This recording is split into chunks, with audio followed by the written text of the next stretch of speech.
এখানে আমরা আছি নারী দিবসে সবাই সম্মিলিত হয়েছি, বিশেষ করে তরুণীরা বিভিন্ন ইউনিভার্সিটি, কলেজ এবং সংস্থা থেকে আমরা এসেছি। আমাদের নারী দিবস, কারণ নারী দিবস একটা বিশেষ দিবস।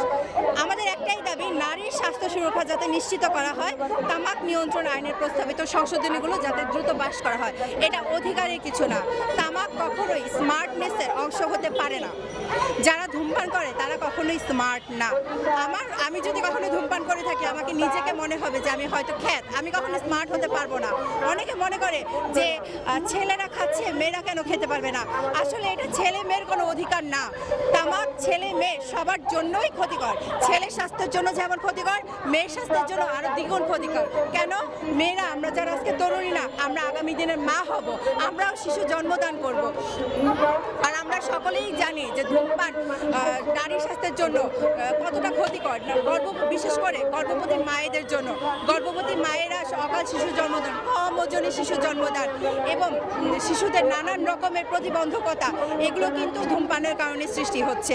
এবং নারী স্বাস্থ্যে বিভিন্ন ক্ষতি, নানান ধরনের ক্যান্সারেরও কিন্তু শিকার হচ্ছে নারীরা। শুধু নারীরা যে ধূমপান করেই শিকার হচ্ছে তা না, পরোক্ষভাবেও তার শিকার হচ্ছে। অনেকে আছে যে ধূমপান করে না, তারপরেও কিন্তু ধূমপানের শিকার হচ্ছে। মনে করেন আমি ধূমপান করি না, কিন্তু আপনি আমার সামনে দাঁড়িয়ে ধূমপান করছেন, সেই ধোঁয়ার শিকার কিন্তু আমিও হচ্ছি। এবং পরবর্তীতে যখন আমি শিশু জন্মদান করব, দেখবেন অনেক ক্ষেত্রেই কিন্তু আমার সমস্যা হচ্ছে এই পরোক্ষ ধূমপানের কারণে। তাই নারী দিবসে আমাদের সকলের একটাই দাবি, তামাক নিয়ন্ত্রণ আইনের প্রস্তাবিত সংশোধনীগুলো যাতে দ্রুত পাস করা হয়।